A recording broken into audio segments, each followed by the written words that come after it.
The question I get about fitness trackers is always the same one. Is my heart rate being sold to my insurer?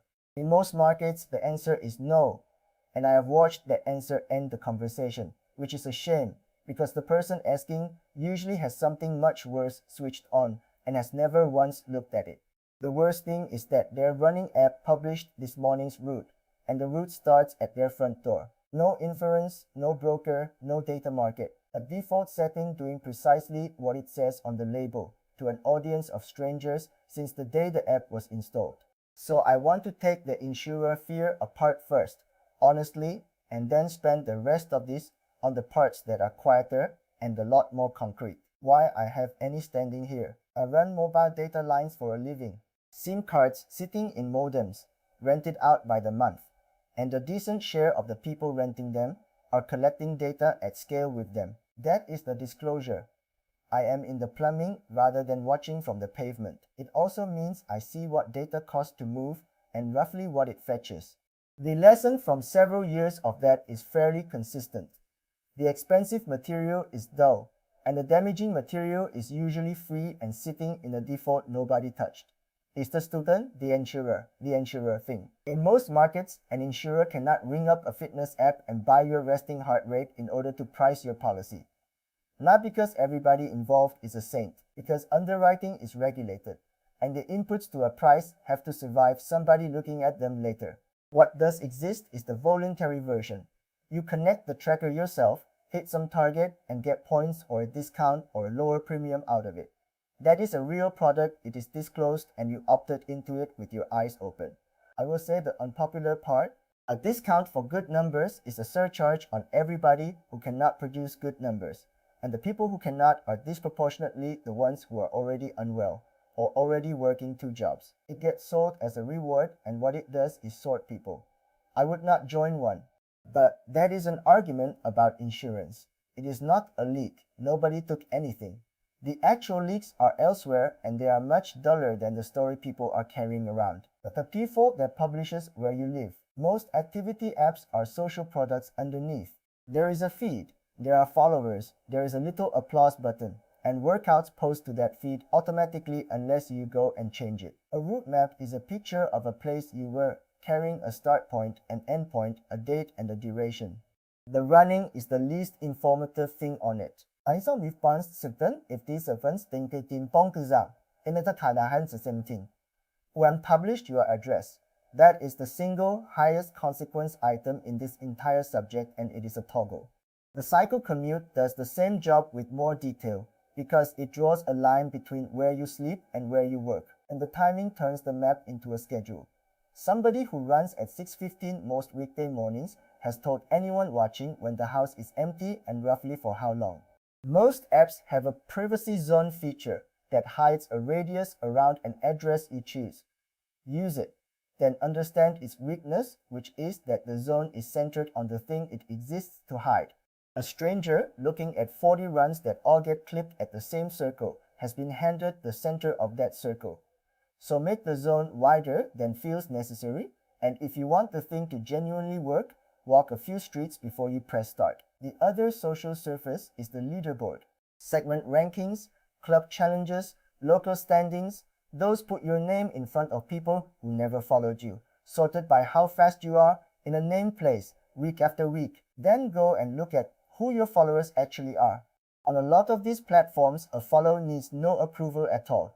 And on the ones where it does, most people click accept because the request looks like a compliment. I went through a list once for somebody, and about a third of it was accounts they could not identify. What this data implies, I have written elsewhere about what a couple of years of purchase history gives up that nobody ever typed into a form.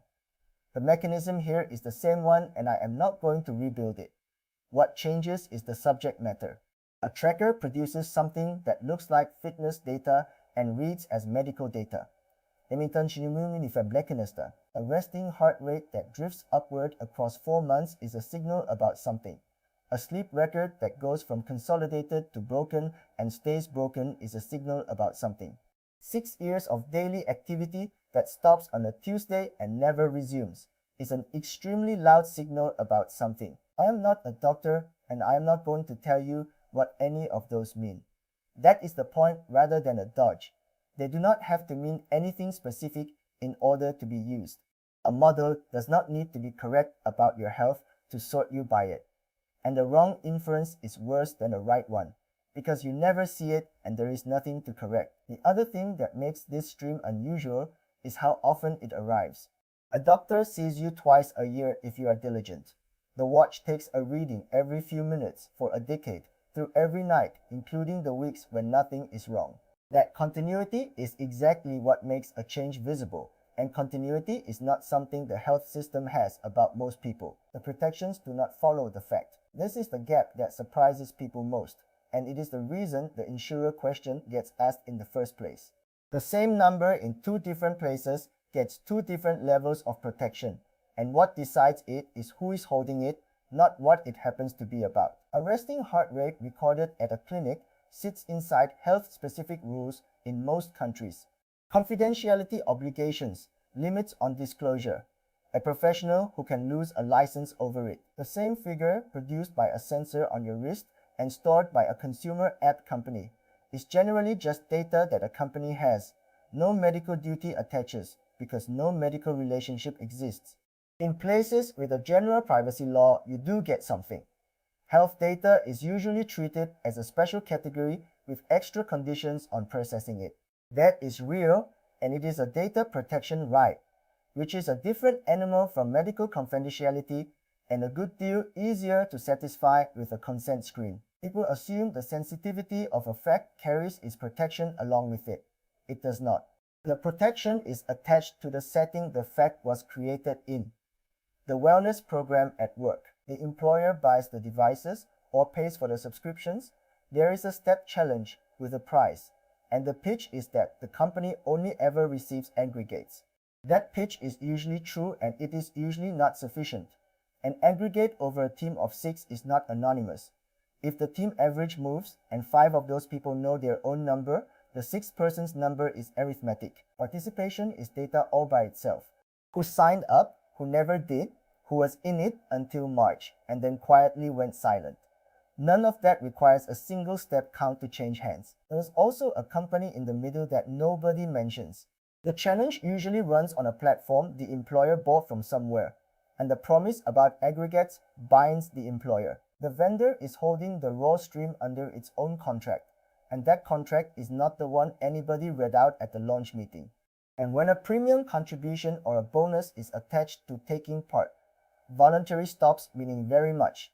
I have no objection to an employer paying for a gym.